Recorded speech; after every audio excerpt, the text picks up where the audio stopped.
Hello and welcome all. In this video, we are going to discuss second part of basics of Python. In this session, we are going to discuss standard data types.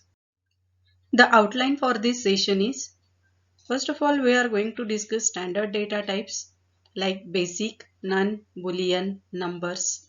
Then data type conversion. In that, how to convert one type of data into another, that we are going to discuss. Then Python basic operators like arithmetic, comparison, assignment, bitwise and logical. Membership operators such as in, not in, identity operators like is and is not, and operator precedence. In programming, data type is an important concept. Variables can store data of different types. In Python, it is built into the interpreter. Python has following data types. First one is numbers. Numeric data type represents the data which has numeric value.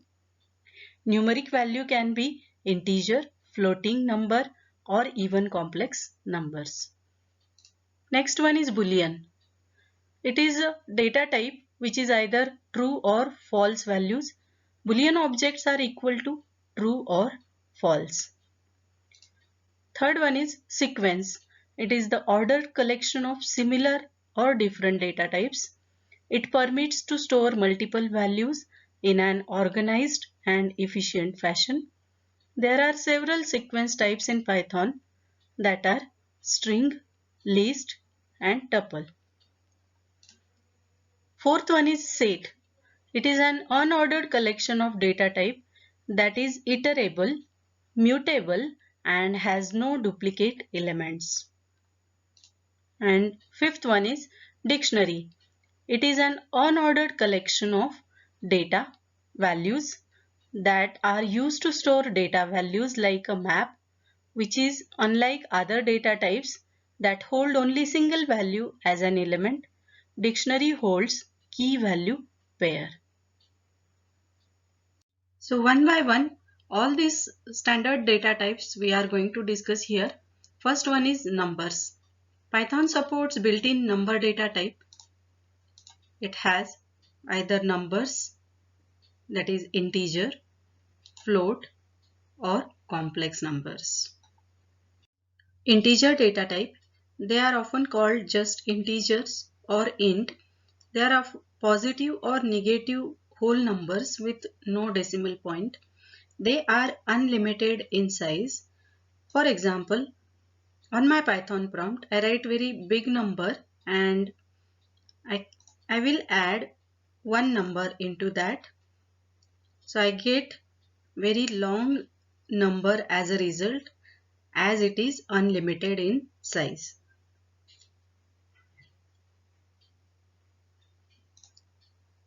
So here I am adding +1, I get this unlimited result.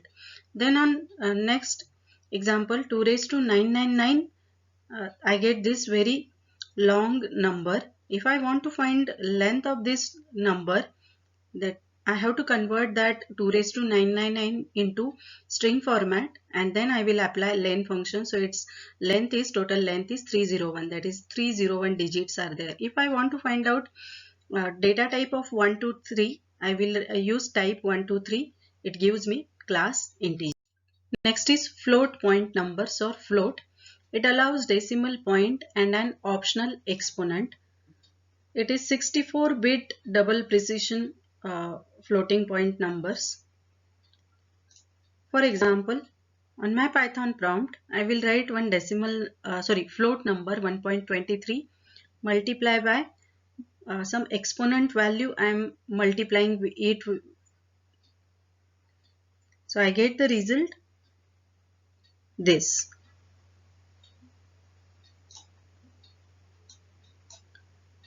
If I want to check type of this, all of you know that type function is available. So it gives me float class. On my Python prompt, I will import math module, and if I use math.py, it gives me pi value, that is 3.14. If I want to generate random number, I will import random module, import random, and random dot random function I will write here. Press enter key. I get random number generated over there. Another number type is complex numbers. These numbers have a real part and an imaginary part, and this imaginary part is denoted by suffix of j, either small j or capital J. For example,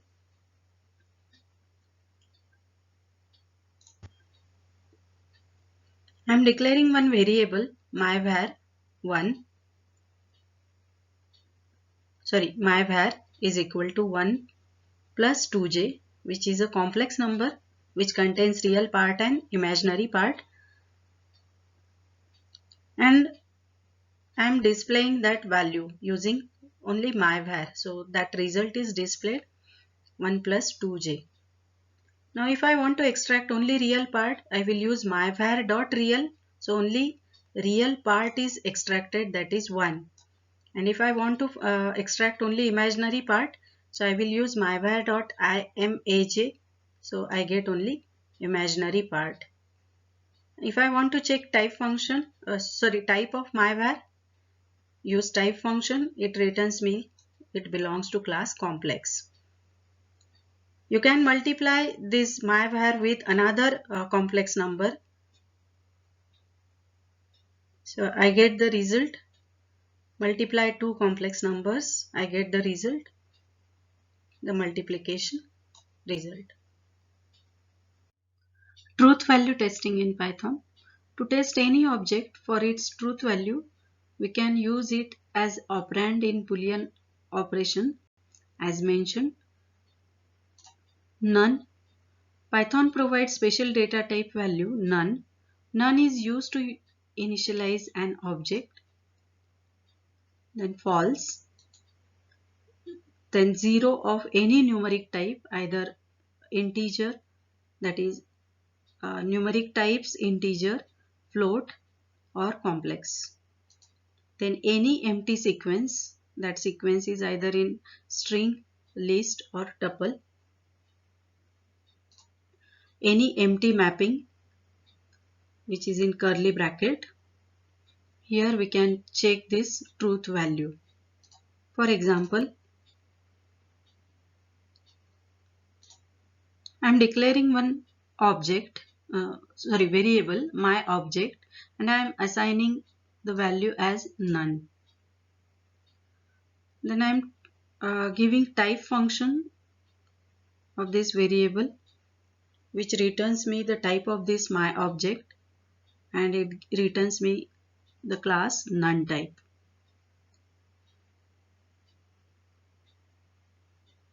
Now next, I am printing this value, so its value is none. Then I am comparing this value which is stored in my object using this is membership, whether my object is none, whether both are its identity is same. So yes, it is same, so it gives me true. Now next I am checking is not identity, whether my object is not none, so it's false, so it gives me the result as false. So like this you can check truth value. Next type of standard data type in Python is Boolean or bool. Boolean variables are defined by the true or false keywords. The output class bool indicates the variable is a Boolean data type. For example, I write 8 is equal to 8. Obviously it is equal, so I get the result as true. If I write 8 is equal to 4, I get the result as false. Type of true, obviously it belongs to class bool, that is Boolean. If I write bool 0, it returns me false. 0 means false. If I write bool 1, it returns me true. 1 is true. If I write true, plus 3, I get the result as true means 1, 1 plus 3 is 4. If I write false plus 10, all of you know false means 0, 0 plus 10 is 10. So like this you can use true or false in Python. Next is string data type, which is under sequence data type. A piece of text is represented as a string in Python. String is sequence of Unicode characters, that is letters, numbers and symbols. To place a single quotes inside a single quoted string, we use single quotes or double quotes to denote string. For example, this message, either I will write it in double quotes or I will write it into single quotes. So both are allowed here. To place single quotes inside a single quoted string, we need to use escape sequence. For escape sequence, we are using backslash. So for example, this is single quotes, start of single quotes, end of single quotes, and in between this start and end, there is one more single quotes is there, that is Ameya's school. So here to differentiate this single quote and this single quotes and this single quotes, will use backslash before this single quotes. So this single quoted string we need to use backslash sequence or escape sequence, that is backslash. Next, double quoted string, double quotes inside double quoted string, we have to use backslash. So here double quotes are there and here double quotes are there. So for that purpose also we have to use backslash. Single quotes inside double quote string is allowed. Now see in this example, double quotes are, starting double quotes are there, ending double quotes are there, but in between this double quotes there is one single quotes is there. This is allowed here in double quotes, that is single quotes inside double quotes string are allowed. Triple single quoted string or triple double quoted strings are useful for multi-line documentation. For example, here triple double quotes are used to store multi-line documentation, which will start with triple double quotes and ends with triple double quotes, or you can use triple single quotes and end it with triple single quotes. In between that you can write multiple line statements. P uses Unicode character sets. So Python strings are immutable. Here immutable means once assigned we cannot change the content of the string. For example, one variable I am using name and I am assigning one's value as a string to this variable name, that value is Sachin Tendulkar, suppose. So this string is immutable, means once I am assigning this value to this name, I cannot change the content of the string. So if I write name, I get the result as Sachin Tendulkar. You can check the type of this name variable. It belongs to class string. So this is about immutable. Next topic is data type conversion. You will often need to change the type of your data so that it becomes easier to use and work with. A variable is not associated with a type. Instead of that, a type is associated with an object. So Python provides some built-in functions to perform these type conversions like integer, float, string, or boolean. For example, I am declaring one variable, my var is equal to, I am storing one string into that variable. Now I check its type. It belongs to class string. Now I want to convert this string to integer. For that purpose, I will typecast this myvar to integer. This is called as typecasting, and the result is stored in again myvar. Now check its type. So obviously it belongs to class integer. So like this you can uh, convert one data type into another data type. Python provide basic operators such as arithmetic operator, comparison operator, assignment operator, bitwise operator, and logical operator. So one by one all these operators we will discuss. First one is arithmetic operator. All of you know these arithmetic operators such as addition, subtraction, multiplication, division, modulus. Modulus returns us reminder value of division. Floor division. This floor division is the result into whole numbers adjusted to the left in the number line. And exponent. So Python does not support increment or decrement operators. Instead of that, you have to use I is equal to I plus 1 for increment purpose, or I plus 1 is I plus is equal to 1. Same for decrement operator.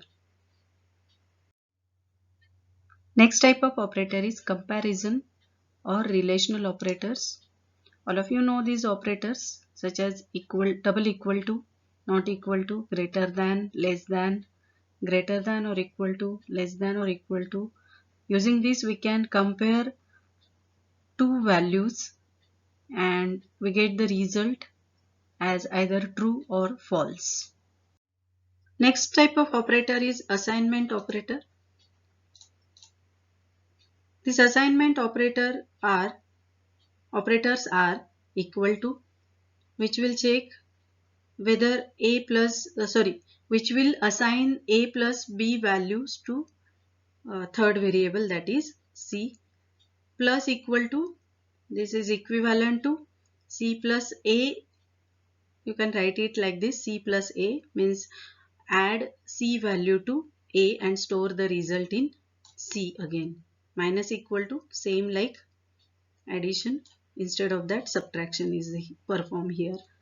Here multiplication equal to, here multiplication is performed and the multiplication of c and a is performed and the result is stored in c. Division of c and a is performed, the result is stored in c. You can write this like this way, either like this way or this way. Next is modulus equal to. This is same like c modulus a, which will returns us remainder part and that remainder part is stored in c. Means division is performed and its remainder part is stored in c. Exponent is equal to, we can find out c exponent a, that is c raised to a, and the result is stored in c. So these are the different way to write assignment operators in Python. Bitwise operators. It works on bits and performs bit by bit operation. Assume that a is equal to 60 and b is equal to 13. So a is equal to 60 is converted into binary number. Same for b. As b is 13, it is converted into again binary number. And different operations we can perform. Either you can find out a and b, a or b, or a XOR b, or negation of a. Here built-in bin function is used to obtain this binary representation of an integer number.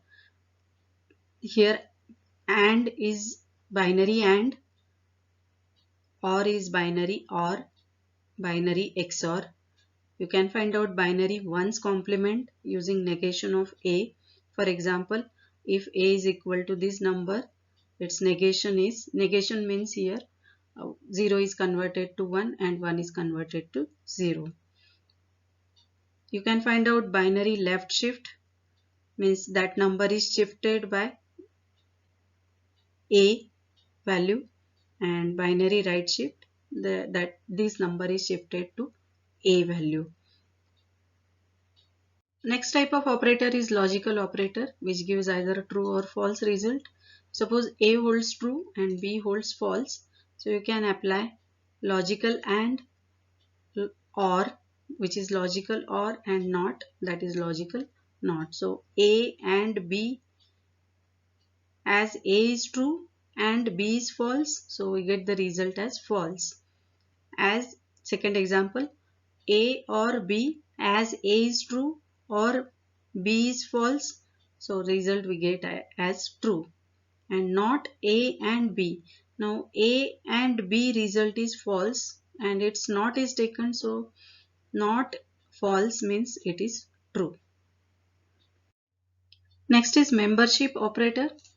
It tests for membership in a sequence such as string, lists or tuples.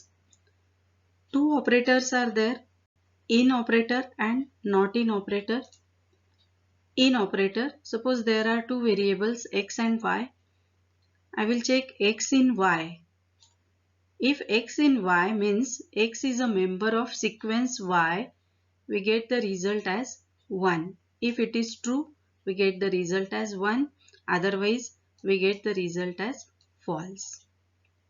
Next one is not in. If x not in y means x is not a member of y, we get the result as 1, means it is true. And if it is not a member, we get the result as false otherwise.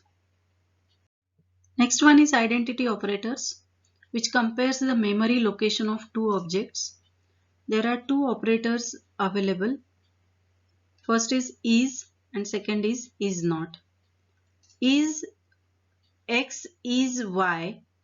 Here it evaluates to true if the variable on either side of the operator point to the same object. Then we get the result as 1. That is, identity of x is equal to identity of y. If it is equal, we get the result as 1. Otherwise, we get false result. Second is not. We'll check x is not y. Here it evaluates to false if a variable on either side of the operator point to the same object. So here not results in 1, means if identity of x is not equal to identity of y, we get the result as 1. Otherwise, we get the result as true. Here 1 means false. Otherwise, we get the result as true. Operator precedence. It affects the evaluation of expression by dominating which operation to take place first and next so on. It gives us a sequence of operation to be performed in any expression. To perform this task, each language has its own set of rules and precedence to operators. These are given here. First precedence is given to exponentiation, that is raised to power. Then we can solve complement or unary plus and minus. Second preference is this. Next preference is for multiply, divide, modulo and floor division. Next one is for addition and subtraction, like this. Others preferences are given here, bitwise right and left shift. Then preference is given to AND, after that XOR or regular OR, then comparison operator, then for assignment operator, then for identity operators like is and is not, then for membership operator in and not in, and at the last logical operators, that is or and not. So based on this sequence, we'll evaluate the expression. Now we'll conclude this session. In this session, we discuss standard data types such as basic, none, boolean, numbers, then data type conversion, Then we discussed Python basic operators such as arithmetic, comparison, assignment, bitwise, and logical. Then membership operators like in and not in, identity operators such as is and is not, and operator precedence. In next video, we will discuss control statements, Python loops, iterating by subsequence index, loop control statements. Have a nice day. Thank you. Thank you very much.